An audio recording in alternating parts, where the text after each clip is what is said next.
Coming to you from a humble newsroom on the back lot of yesteryear. Yesterday's news today. Recorded with the highest fidelity instruments that were on sale on Amazon. You will hear the most fascinating and terrific stories of our time. It's hard to know what to believe in this ever-changing world, but you can be certain to receive just the facts from our trusted newsman. Here he is, Jonathan T. McMalley.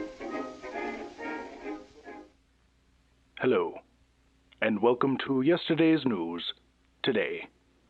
We begin once again with election news. The Democratic National Convention was kicked off on Tuesday. Due to coronavirus concerns, the event is taking place for the first time entirely via live video broadcast on the information superhighway. There have been a diverse range of speakers, including Vice Presidential candidate Kamala Harris, former President Bill Clinton, Senator Elizabeth Warren, Jill Biden, and of course, Michelle and Barack Obama. Philonise Floyd, brother of George Floyd, led a moment of silence for those lost to hate and injustice, urging that we never stop saying their names. Another moving moment came in the form of a video narrated by Cindy McCain.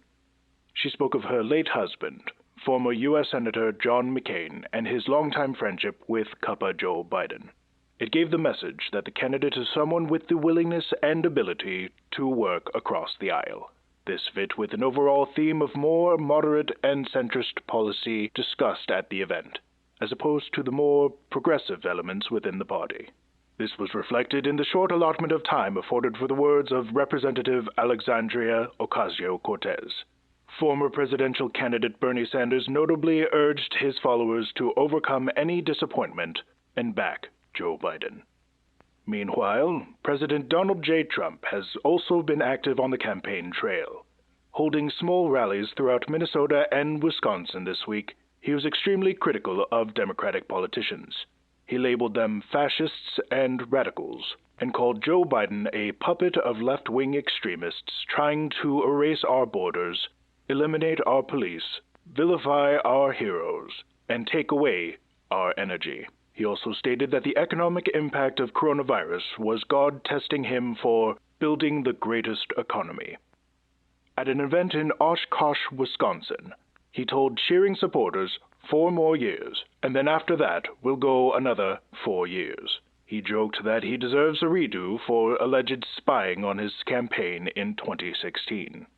At all the recent rallies, Mr. Trump said that Democrats would destroy gun rights and attack their right to life.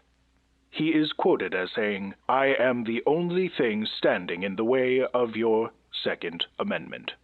Meanwhile, there are widespread concerns that the United States Postal Service may be similarly dismantled. Which brings us to our top national story. On May 12th of this year, House Democrats proposed the next coronavirus stimulus package, which was designed to increase COVID-19 testing, extend unemployment, support state governments, and expand vote by mail in advance of the November election. This last portion has become a great point of contention. In the bill, Democrats requested $3.5 billion in election assistance funding for states and $25 billion for the Postal Service. President Trump criticized this funding, calling it ridiculous, as he claimed it extraneous to pandemic needs. The requested amount accounts for less than 1% of the $3 billion proposal. The United States Postal Service has been in financial trouble for some time. Originally designed to be a semi-independent, self-sufficient government agency, they have seen operating losses for 11 straight years. This trend began with the 2008 recession, compounded by changes caused by the World Wide Web and resultant competitors. In the Postal Accountability and Enhancement Act of 2006, there were changes to how the USPS had to pay retiree benefits that only worsened their financial strain. By April 2020, lawmakers were warning that additional losses due to the coronavirus pandemic could threaten the institution's very existence. On June 15th, donor to the Republican Party and President Trump, Louis DeJoy, was instated as the Postmaster General. DeJoy, who has millions in assets in USPS competitors like UPS and J.B. Hunt, has stated that his primary goal is to help the Postal Service to become financially stable. In the time since, he has removed mail sorting machines from facilities across the country, reorganized and eliminated USPS leadership, proposed a hiring freeze, and cut employee overtime. This last measure has forced employees home without all mail being loaded for the next day, leading to significant slowdowns of mail delivery in at least 19 states.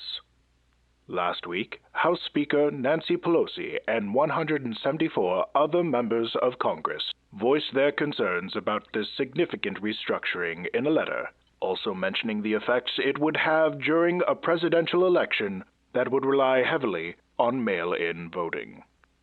Postmaster General DeJoy has further directed post offices to no longer treat election mail as first class, which the Democrats' letter warns would, quote, cause further delays to election mail that will disenfranchise voters and put significant financial pressure on election jurisdictions.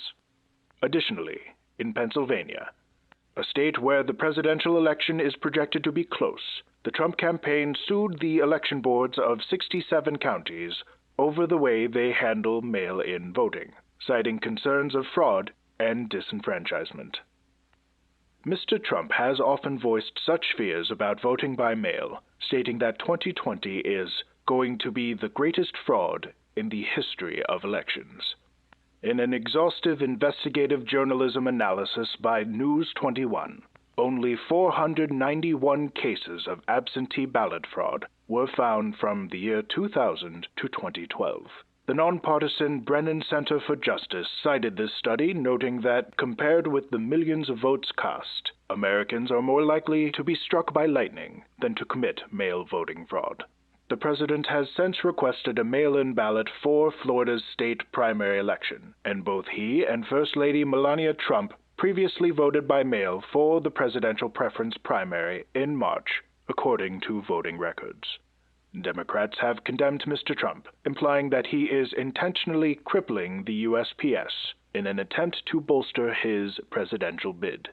Candidate Joe Biden's campaign spokesman Andrew Bates said, "The President of the United States is sabotaging a basic service that hundreds of millions of people rely upon, cutting a critical lifeline for rural economies and for delivery of medicines, because he wants to deprive Americans of their fundamental right to vote." These criticisms reached their peak following a statement by Mr. Trump on Fox Business last Thursday morning, where he said, "They need that money in order to make the post office work, so it can take all of these millions and millions of ballots. But if they don't get it, that means you can't have universal mail-in voting." His critics took this as an admission that he was hindering the agency in order to damage the mail-in voting process. On Friday, he seemingly walked this back, stating that he'd be willing to add the billions Democrats demand for the USPS if they are willing to make other concessions. Until such a resolution is reached, the president is sure to face continued opposition on this issue. In Pennsylvania, District Judge J. Nicholas Ranjan responded to the Trump campaign's lawsuit with a court order that they provide evidence of voter fraud by this weekend.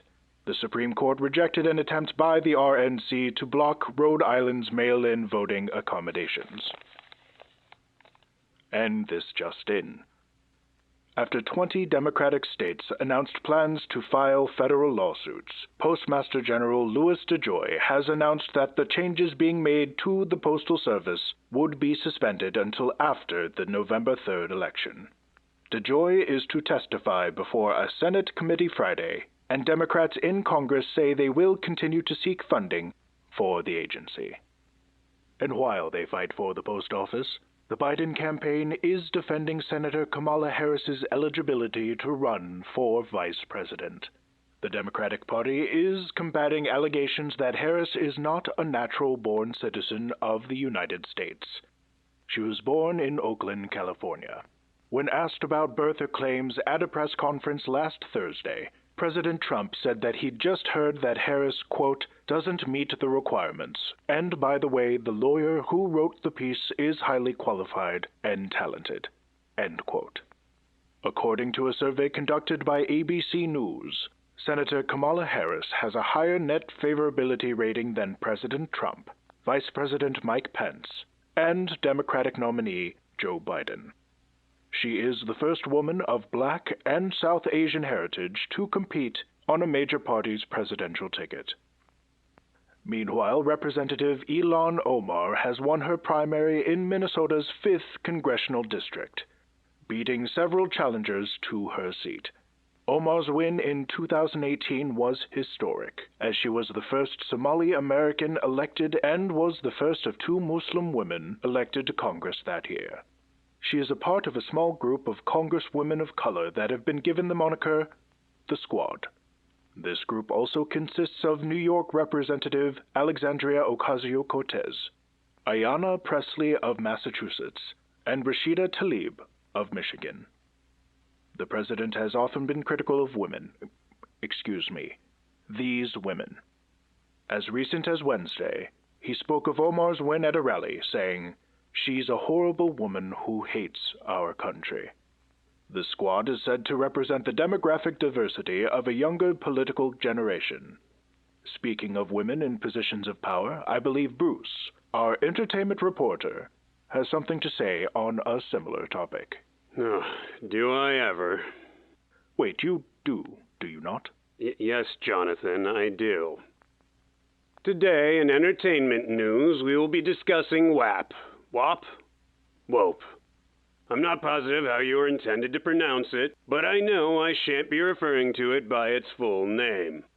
Last week, I found myself in a bit of trouble with the censors, and more so our producer, for reciting the provocative lyrics of Kanye West. I suppose I should avoid such issues this week, but I also do not wish to end up sounding like Mr. Ben Shapiro. Now do I? There's the censored version from the audio-visual presentation, but I don't want to ever be on record as having said the words, wet and gushy. Oh, well, it's too late for that.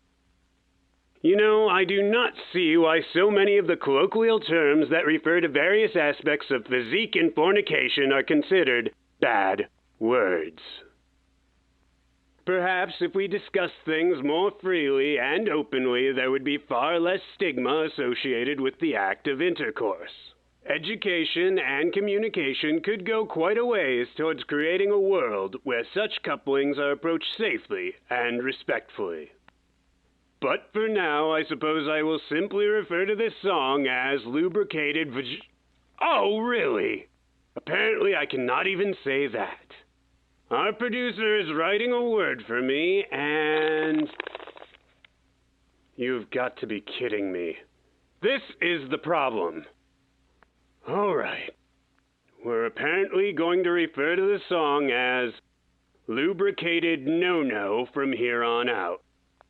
The Lubricated No-No song, performed by Cardi B and Megan Thee Stallion, was released on August 7th. The lyrics discuss various forms of coitus and celebrate female arousal. It has been wildly popular, debuting at number 1 on the Billboard Hot 100, and the version on the audio-visual platform YouTube currently sits at over 100 million views. With popularity has come controversy as conservative listeners voiced outrage at the lyrical message. Many took to social media to voice their concerns of the song's hypersexuality and language, and that it set a bad example for children. James Bradley, who is running for Congress in California, was all at Twitter saying lubricated no-no made him want to pour holy water in his ears, and that he feels for future girls if this is their role model. In an interview with Marie Claire, Megan Thee Stallion addressed such controversies. She cited a double standard in music and entertainment wherein men have long been able to discuss sexuality and pleasure, but women are attacked for doing the same. There have been many extremely popular songs by male artists regarding their anatomy, especially when boasting about their virility and endowment. Megan Thee Stallion brought up in a recent comment the 1999 work of 3-6 Mafia, Slob on... Our producer is fervently making me stop there. Beyond this double standard, I shall once again cover health concerns as actual obstetrician gynecologists have weighed in on such matters. It appears there is a fundamental misunderstanding on how sexual activity should be had, as reflected in statements by the aforementioned Ben Shapiro. He said, and I quote, "My only real concern is that the women involved, who apparently require a bucket and a mop, get the medical attention they require." Dr. Daniel Grossman, an OBGYN and researcher at the University of California, responded, "In my medical opinion, it's normal, important even, for women to have a WAP. Coitus without lubrication can cause irritation, pain, and damage to the lining of the In sum, a lubricated no-no is important for healthy function and can make the act more comfortable and enjoyable.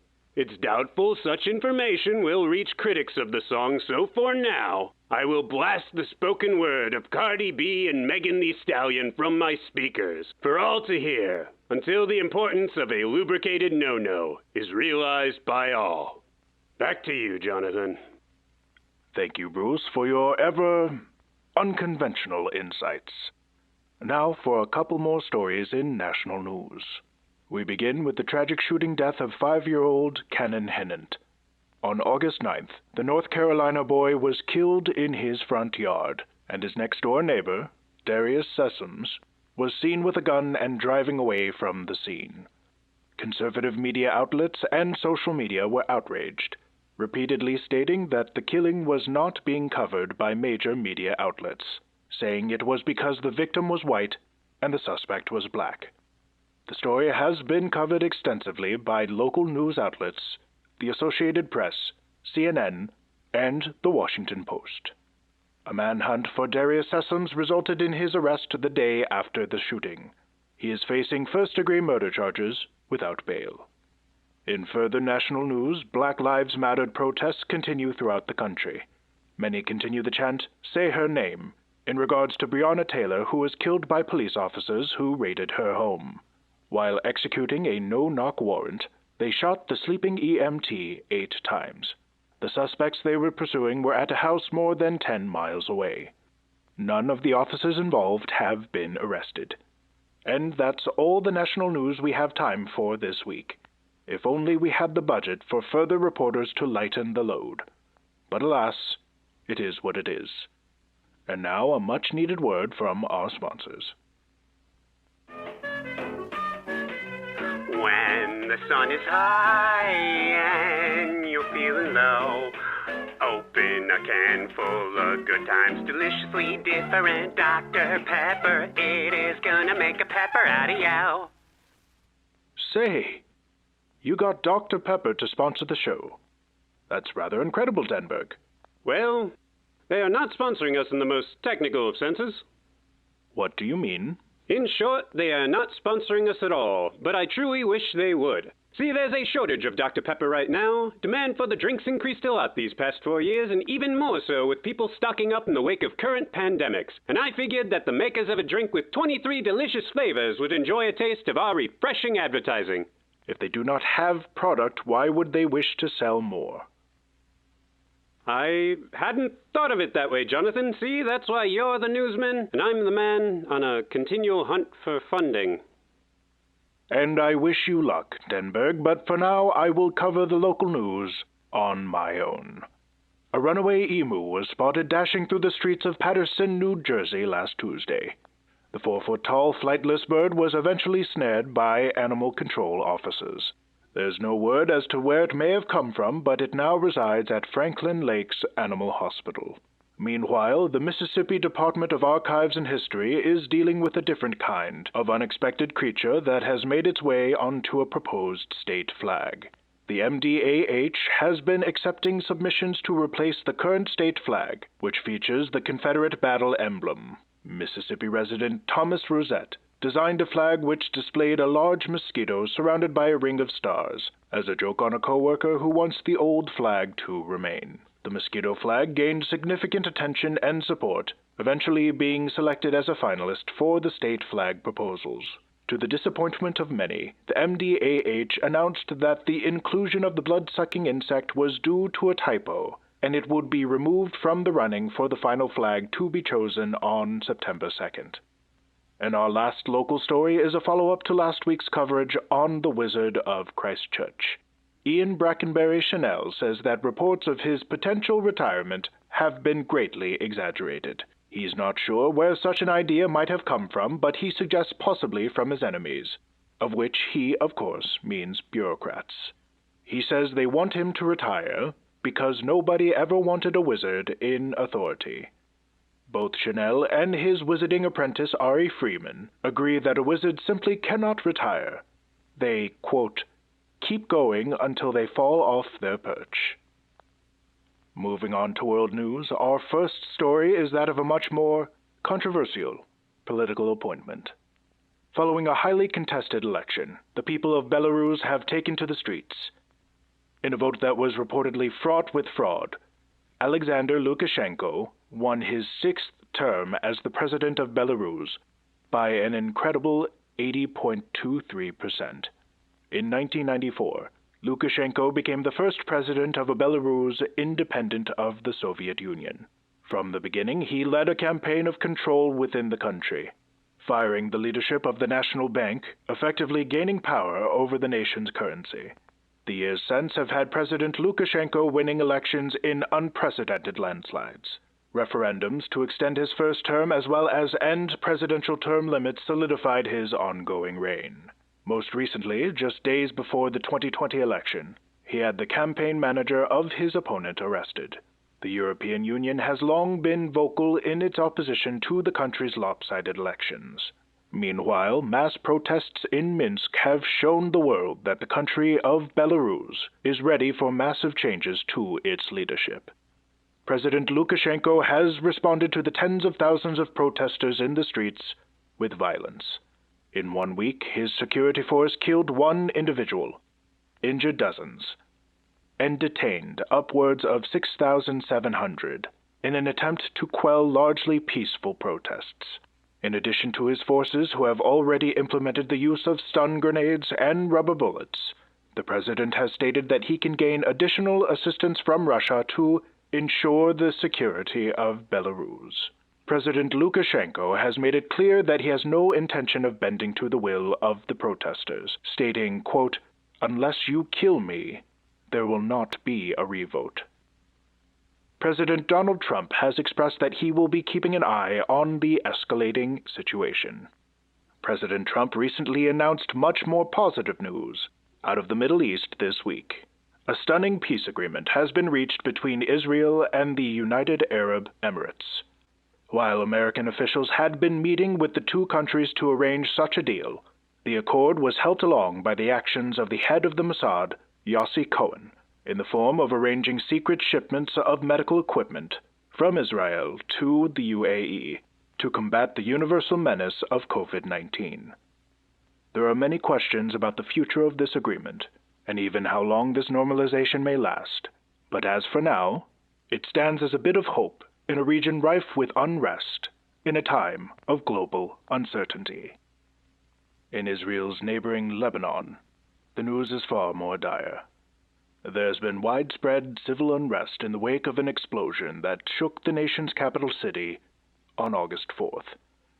At 6:08 p.m. local time, an explosion of roughly 2,750 tons of ammonium nitrate caused catastrophic damage in Beirut.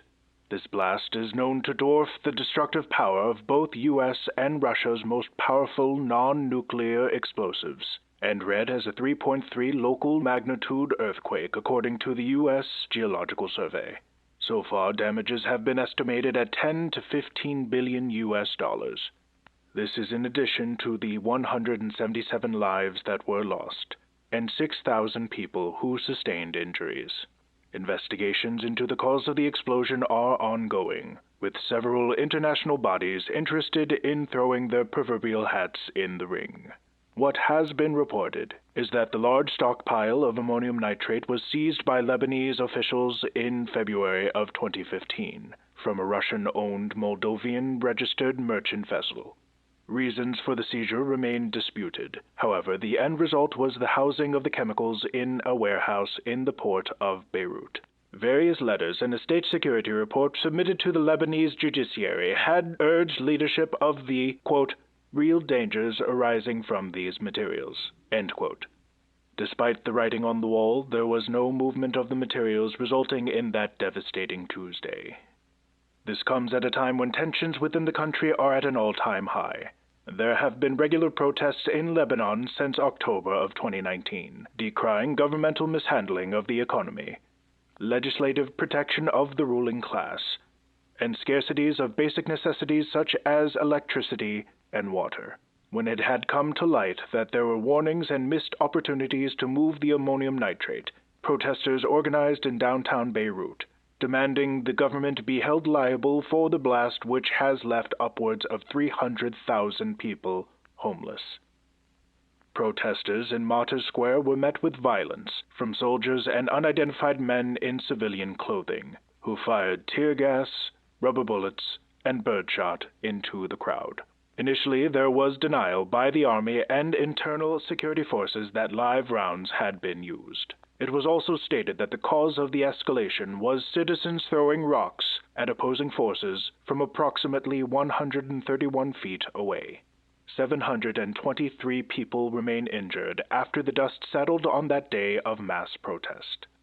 In response to the civil unrest and the inciting explosion, Prime Minister Hassan Diab and 10 members of the Lebanese parliament have resigned their posts. Lebanese President Michael Aoun, who has served since 2016, has expressed no intention of resigning, saying it's impossible because this would lead to a power vacuum. This has been an incredibly devastating time for countless people in the region. If I may be frank with members of the audience, I was initially hesitant to cover such a tragedy on this show. I envisioned this program as a place where we could tell news as it is. No sensationalism, no opinion-laced headlines, no braying and guffaws from another man who fancies himself a newsman.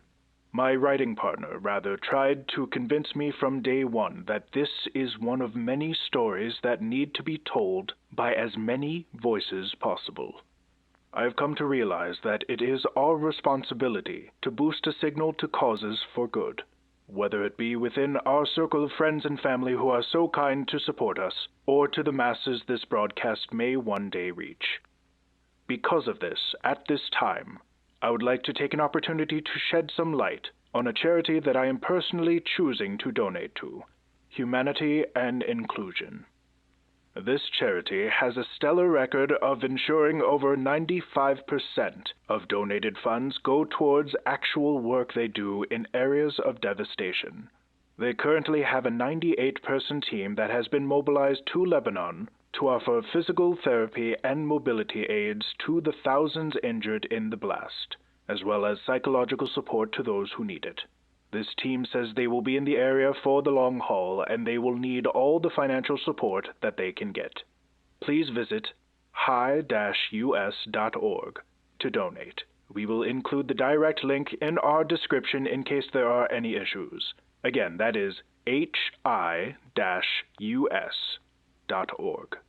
From all two of us here at Yesterday's News Today, thank you for listening, and good night. This program was written and performed by Roger J. Thatcher and Dennis Schanneberg. You are encouraged to obtain a subscription to this broadcast with the simple selection of a button below. Furthermore, you can indicate your appreciation by giving us the old thumbs up. Be sure to tune in next week to hear tomorrow's news of yesterday, then.